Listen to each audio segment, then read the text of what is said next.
राम राम शेतकरी मित्रांनो, आपण योग्य वेळी योग्य तणनाशक कधी फवारणी केली तर नंतर फवारणी करण्याची गरज पडत नाही। हे आपल्याला 2-3 वर्षापासून चांगला अनुभव येतोय आणि त्या तणनाशकची पॉवर कशी वाढवावी याच्यावर आज आपण व्हिडिओ बनवतोय।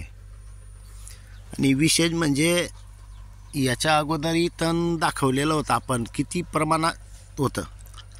आजच्या कंडिशनमध्ये बघू शकता, पूर्ण खालून दाखवतोय मी, म्हणजे अजून मरणं सुरू झालेलं आहे, ते जळणं चालू झालेलं आहे।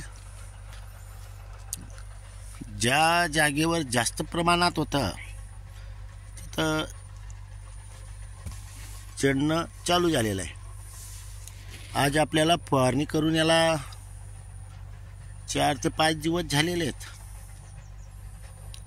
आणि शेवटपर्यंत हे पूर्ण जळून राख होऊन जाईल।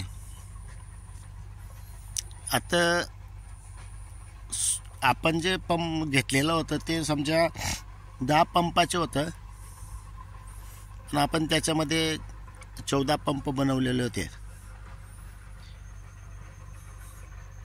कारण आपण जे 14 पंप बनवण्याच्या मागे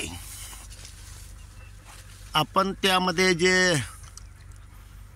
पॉवर वाढवण्याची ताकद त्यात ॲड केलेली होती, त्यामुळे संपूर्ण तण जळतंय।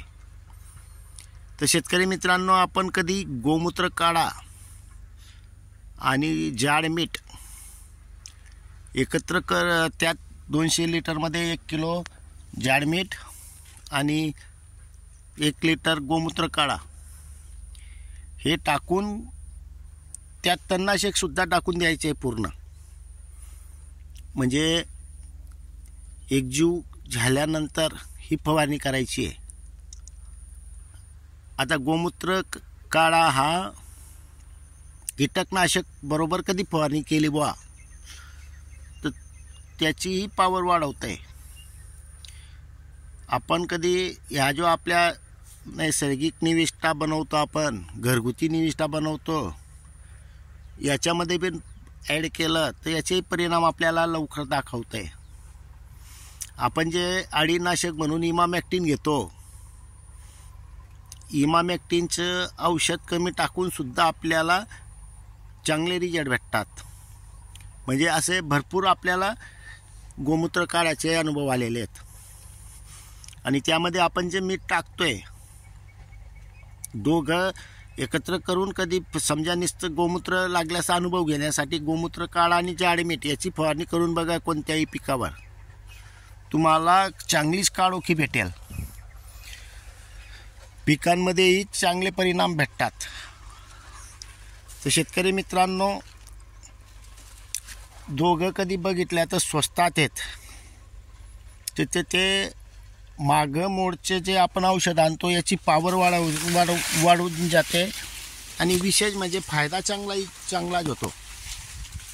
तर त्यामुळे आपण ह्या दोघं निविष्ठा एकत्र करून ज्याची फवारणी करायची आहे त्यामध्ये ॲड करा, तुम्हाला 100% फायदा होतोय। आता तण हे बघा किती मोठे आहे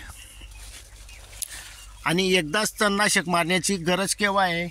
ज्या वेळेला आपण मक्का हा मोठा दिला आणि त्यानंतर कधी तणनाशक मारलं। आता या कंडिशनमध्ये आपण तणनाशक फवारणी केलेली होती समजा, आता सायर पडतंय, तर त्यामुळे जे खालचं उगणारं तण येते उगत नाही। का उगत नाही? कारण सायरमध्ये एकदा पीक मोठं झालं की नंतर तण उगत नाही।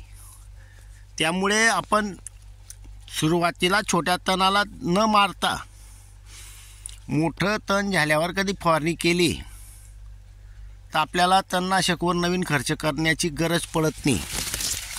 त्यामुळे योग्य नियोजन करणे महत्त्वाचे असतं। आणि विशेष म्हणजे आता बघा किती मोठं तण होतं, गुडघ्याच्या वर आहे, तरीसुद्धा मरतंय। फक्त हे अंतरपरवाही असल्यामुळे शेंड्यावर बी पडलं तरी जळतं हे. त्यामुळे शेंड्यावर पडणं महत्त्वाचं असतं. हे जळणार जे आता, आणि जिथे ओलावा आहे तिथं थोडं आहे ते, पण ते जळणार जे. आणि जिथं मात्र कोरडी जागा होती तिथं मेलेलं आहे. शेतकरी मित्रांनो, अजून जमीन ओढली का कोल्ली, ओलावा असेल तरी मरतं आणि कोरडावा असेल तरी मरते. त्यामुळे आपण तण मोठं झाल्यावर आणि मकाही मोठा झाल्यावर कधी तणनाशकची फवारणी केली तर आपल्याला तणनाशक एकदाच फवारणी करून संपूर्ण नायनाट करता येतो.